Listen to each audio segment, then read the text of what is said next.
আসসালামু আলাইকুম রহমতুল্লাহি ওবারাকাতুহু। বাংলাদেশ থেকে আসলে পরিবারতন্ত্রের রাজনীতি কি আসলে শেষ করা সম্ভব?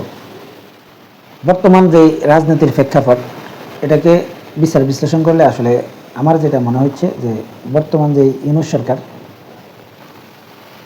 তারা আসলে চাইছে বাংলাদেশ থেকে আসলে পরিবারতান্ত্রিক যে রাজনীতি, এই রাজনীতিটাকে আসলে ধ্বংস করতে বা এটাকে আসলে নিচ্ছিন্ন করতে। কিন্তু বাংলাদেশ থেকে কি আসলে এই পরিবারতান্ত্রিক যে রাজনীতি, এটা কি আসলে সম্পূর্ণরূপে আসলে ধ্বংস করা কি সম্ভব হবে কিনা? দেখেন, বাংলাদেশে এখন আওয়ামী লীগ যে অবস্থায় আছে বা আওয়ামী লীগের যে পরিস্থিতি, এই পরিস্থিতিতে আমি মনে করছি যে আপাতত বঙ্গবন্ধু পরিবারের বা শেখ হাসিনা পরিবারের কেউ কিন্তু আওয়ামী লীগের এখন রাজনীতির হাল বাংলাদেশে বসে ধরতে পারবে না। কারণ তাদের প্রত্যেকের বিরুদ্ধে আসলে মামলা হচ্ছে এবং আমার যেটা মনে হচ্ছে যে প্রত্যেকের বিরুদ্ধেই কিন্তু রায় হবে। তাই বাংলাদেশে বসে আসলে এই ডক্টর ইউনূস সরকার থাকা অবস্থায় শেখ হাসিনা পরিবারের কেউ রাজনীতির হাল ধরবে, এটা আমার মনে হয় না। আর যেহেতু আওয়ামী লীগ নিষিদ্ধ হচ্ছে না বা নিষিদ্ধ করা আওয়ামী লীগকে সম্ভব হচ্ছে না, তাই আওয়ামী লীগের নেতৃত্বে আসলে অন্য কেউ আসতে যাচ্ছে বলে আমি মনে করি। তাই বলতে পারেন যে বাস্তবিক অর্থে আওয়ামী লীগ থেকে আসলে এই বঙ্গবন্ধু পরিবারকে আপাতত সরানো যাচ্ছে।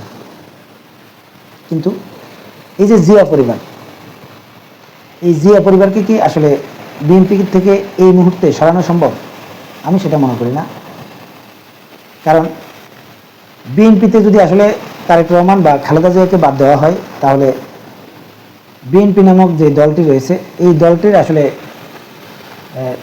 কোনো অস্তিত্বই থাকবে না। মূল কথাটা হচ্ছে, বিএনপি নামক যে দলটি, এই দলটির যে জনসমর্থন, এই জনসমর্থনের ম্যাক্সিমাম জনসমর্থন কিন্তু এই জিয়া পরিবারের কারণে বা জিয়া পরিবারকে আসলে তারা বিশ্বাস করে। তাই আমি যেটা মনে করি যে তারেক রহমানকে অথবা জিয়া পরিবারকে মাইনাস করে আসলে বিএনপিকে যদি ভাঙতে চাওয়া হয়, আসলে সেটা সম্পূর্ণরূপে ভাঙা সম্ভব হবে না। হয়তো স্থানীয় যেই নেতাকর্মীরা রয়েছে, এদের নিজস্ব যে জনপ্রিয়তা, সেটা থেকে হয়তো বিএনপির সমর্থন কিছুটা কমবে। কিন্তু বিএনপি নামক যে দলটি রয়েছে, তার যে মূল একটা কাঠামো এবং তাদের যে মূল নেতাকর্মী, এই মূল নেতাকর্মীগুলো কিন্তু আসলে সেই বিএনপিকে সমর্থন করবে, যেই বিএনপিতে আসলে জিয়া পরিবার থাকবে। এখন যদি বাংলাদেশে বিএনপির যারা সমর্থক রয়েছে, এরা যদি আসলে জিয়া পরিবার থেকে মুখ ফিরিয়ে নেয়, তাহলেই একমাত্র সম্ভব যে এই পরিবারতান্ত্রিক যে রাজনীতি, এটা ধ্বংস করে দেওয়া। অন্যথায় আসলে এটাকে ধ্বংস করা বা এটাকে বিলুপ্ত করা সম্ভব না। অন্যদিকে বর্তমান সময়ে আওয়ামী লীগের যে পরিস্থিতি এবং যেটা বললাম যে আপাতত বঙ্গবন্ধু পরিবারের কেউ বাংলাদেশে বসে রাজনীতি করতে পারবে না। তাই অন্য কেউ যদি আসলে আওয়ামী লীগের নেতৃত্ব দেয়, সেই নেতৃত্বকে যদি আসলে শেখ হাসিনা বা শেখ রেহানা অথবা বঙ্গবন্ধু পরিবারের কেউ যদি সমর্থন না দেয়, তাহলে সেই দলটা আসলে আলোর মুখ দেখবে না।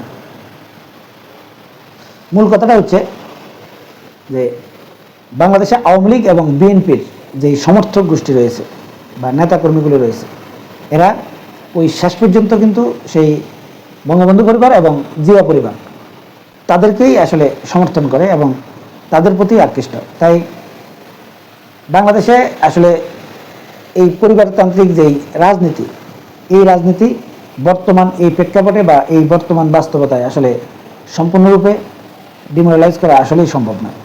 অন্যদিকে আওয়ামী লীগের রাজনীতি নিয়ে যদি আপনি একটু বিচার বিশ্লেষণ করেন, যে বর্তমান এই প্রেক্ষাপটে যদিও এই শেখ মুজিবুর রহমানের পরিবারের কেউ আসলে বাংলাদেশে বসে আসলে রাজনীতির হাল ধরতে পারবে না, কারণ তাদের প্রত্যেকের নামে আসলে মামলা হবে এবং তাদের রায়ও হবে। তারপরেও যদি এই আওয়ামী লীগ নামক এই দলটার নেতৃত্বে যদি আসলে অন্য কোনো মুখ নিয়ে এসে যদি সেই দলটাকে আসলে পরিচালনা করা হয় এবং সেই দলকে যদি আসলে শেখ হাসিনা বা শেখ রেহানা যদি সমর্থন না করে, সেই দলটাও আসলে আলোর মুখ দেখবে না। তাই শেখ হাসিনার সমর্থন নিয়ে আসলে সেই দলটা পরিচালিত হতে হবে। তাই মূল বাস্তবতা হচ্ছে ঘুরে ফিরে কিন্তু সেই বঙ্গবন্ধু পরিবার বা জিয়া পরিবার তারাই কিন্তু এই দল দুটার আসলে নেতৃত্বে আসবে। কারণ আওয়ামী লীগ যদি অন্য কারো নেতৃত্বেও যদি আসলে ক্ষমতায় চলে আসে, তখন দেখবেন অটোমেটিকলি তারা আবার সেই এই বঙ্গবন্ধু পরিবারের কাউকে না কাউকেই তারা আবার তাদের দলের নেতৃত্বে নিয়ে আসবে। তাই আওয়ামী লীগ বিএনপি যতদিন বাংলাদেশে তাদের রাজনীতি করতে পারবে, এই জনসমর্থন ধরে রাখতে পারবে, ততদিন পর্যন্ত আসলে এই পরিবারতান্ত্রিক যে রাজনীতি এটা এই দুই দলের মধ্যে অবশ্যই থাকবে। তাই আমি ব্যক্তিগতভাবে মনে করি যে বর্তমান এই প্রেক্ষাপটে এবং এই বর্তমান যে বাস্তবতা এবং আমাদের বাংলাদেশের মানুষের যে মাইন্ড সেট আপ এবং বিশেষ করে আওয়ামী লীগ এবং বিএনপির নেতাকর্মীদের যে মাইন্ড সেট আপ এবং তাদের সমর্থকদের যে মাইন্ড সেট আপ, এটা বিচার বিশ্লেষণ করলে এটাই বোঝা যাচ্ছে যে আপাতত বাংলাদেশের রাজনীতি থেকে আসলে এই পরিবারতান্ত্রিক যে রাজনীতি এটাকে আসলে নির্মূল করা সম্ভব নয়। সম্মানিত দর্শক, আপনারা কি মনে করেন কমেন্টসে জানাবেন। এখনকার মতো এই পর্যন্তই। আল্লাহ হাফেজ।